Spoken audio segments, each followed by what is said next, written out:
আসসালামু আলাইকুম আমার প্রিয় পরিবার, তোমরা সবাই কেমন আছো? আশা করি ভালো আছো। যে যেখান থেকে আমার ভিডিওটা দেখছো সবাই সুস্থ থেকো, ভালো থেকো।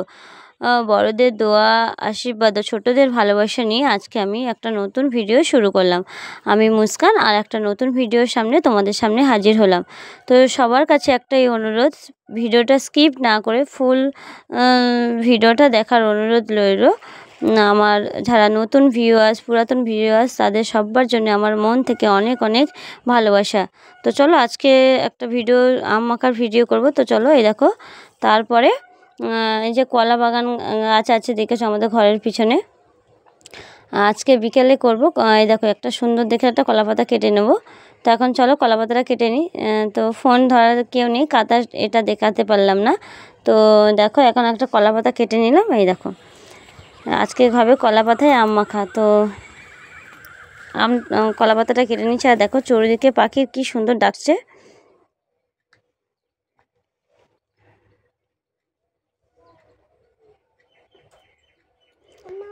গ্রামে এই একটা সুন্দর একটা পরিবেশ যে চারিদিকে পাখির ডাক, কলরব, মানে শুনতে ভীষণ ভালো লাগে, আর মিষ্টি মৃদু হাওয়া। তো এখন দেখো ফাঁকা কলা পাতাটা বসে গেছি, আম মাখা করবো। তো কলা পাতাটা প্রথমে আমটা ভালো করে পরিষ্কার করে ধুয়ে নিলাম, আর তারপর কলা পাতাটা দেখো যে ঘরের পিছনে আমাদের বাঁধা আছে না, দেখো সবসময় ঘরের মধ্যে ভালো লাগে না। তো বোন এসেছে, আমার বোন, তো বললো চল দিদি আম মাখা করবো। তো এই যে দেখো আম নিয়ে নিয়েছি, আর এখানে বোন আছে, আমি আছি, আর বাচ্চারা সবাই আছে। তো এখন করব আম মাখা বিকালের টাইমটা। সারাদিন তো এত গরমের মধ্যে কোনো কিছুই ভালো লাগছে না, তো বিকালে একটু টক টক কিছু হলে খুবই ভালো লাগে। তো এই দেখো আম মাখা করবো বলে এখানে সব নিয়ে নিয়েছি, লবণ, চিনি, মানে যা যা লাগে যাবতীয় সবই জিনিস নিয়ে চলে এসেছি ফাঁকা মাঠের মধ্যে। তো কাগজে করে নিয়েছি, কেন ঘরে নেই আর অতগুলো কৌটো আনা সম্ভব না, সেই জন্য করে এখানে সব বস্তু জিনিস নিয়ে নিয়েছি। আর দেখো ফাঁকা জায়গা বসে আছি, এই জন্য করে কাগজে করে নিয়ে এসেছি। মানে যে মামামের যে খাতা ছিল, বাতিল খাতা। তো দেখো এখানে ভাজা যে লঙ্কার গুঁড়ো নিয়েছি, ভাজা জিরের গুঁড়ো নিয়েছি, তারপরে নিয়েছি চিনি নিয়েছি, লবণ নিয়েছি, আর লেবু পাতা, আর এর সাথে নিয়েছি একটা জলজিরের প্যাকেট। তো জলজিরাটা দিলে স্বাদটা আরও একটু ভালো হয়, তো তার জন্যে। তো চলো এখন আমার বোন আমটাকে কুড়িয়ে নেবে।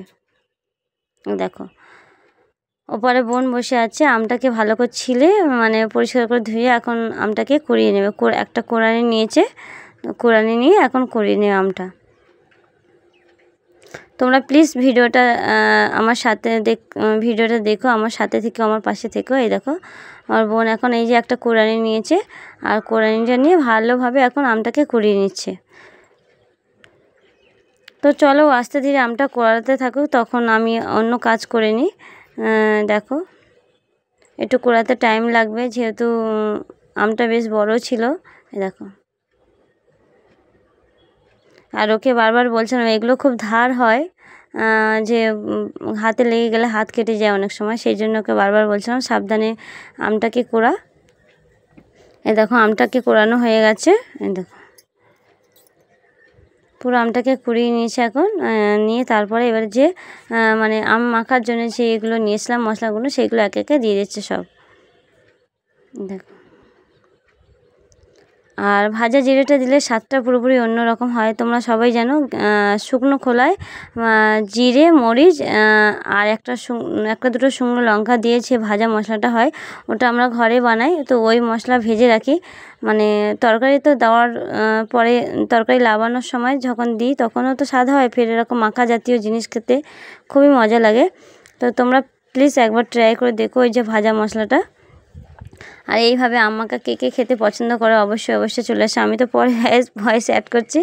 তো টক দেখলে সবারই খেতে ইচ্ছা করে, তো আমারও ভীষণ খেতে ইচ্ছা করছিল এখনও। তো এটা 2 দিন আগে শ্যুট করা ছিল, এখন এই ভিডিওটা এডিট করলাম। এই দেখো বোন এখন আমটাকে ভালোভাবে সুন্দর করে মেখে নিচ্ছে। আর ওইদিকে মামামরা আছে, যেহেতু ওরা খাবে, তো ওই জন্য লঙ্কার গুঁড়োটা একটু কমই দিলাম, কেন ছোটো তো ওরা খেতে পারবে না, সেই জন্যে লঙ্কাটা একটু কম মতো অল্প করে দিলাম। একটু কাঁচা লঙ্কা অ্যাড করলে ভালো হতো, তো কাঁচা লঙ্কাটা ঘরে বাড়া ছিল, সেই জন্য করে আর দিতে পারলাম না। তোমরা পারলে কাঁচা লঙ্কা দিতে পারো একটা কুড়িয়ে। তো এই দেখো আবার একটু লবণ কম লাগছিলো বলে আবার লবণটা কম দিয়ে ভালো করে মাখছে এখন ওর বোন। তো তোমরা কে কে এরকম গরমের দিনে এরকম ফাঁকা জায়গায় বসে আম মাখা খেতে পছন্দ করো অবশ্যই কমেন্টে করে জানাবে। তো আমাদের এখানে গ্রাম তো চারিদিকটাই ফাঁকা, আর বিকেলের টাইমটা প্রচুর হাওয়া ছাড়ে। আর দেখো কলা পাতা নিয়ে নিয়েছি এখানে ছোট ছোট করে কেটে সবাইকে দিয়ে দেবো। যেহেতু মামামরা রয়েছে, ওরা তো হাতে খেতে পারবে না, এই জন্য করে কলা পাতা দিয়েছি। এই দেখো মামামদের দিয়ে দেবো এখন। এই দেখো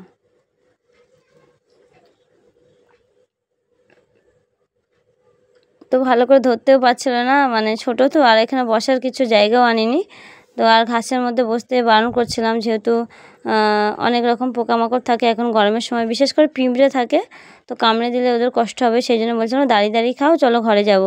তো একটা ভুল হয়েছে, এখানে আমার একটা কিছু বসার জায়গা আনার দরকার ছিল, তো আমি ওটা আনিনি। তো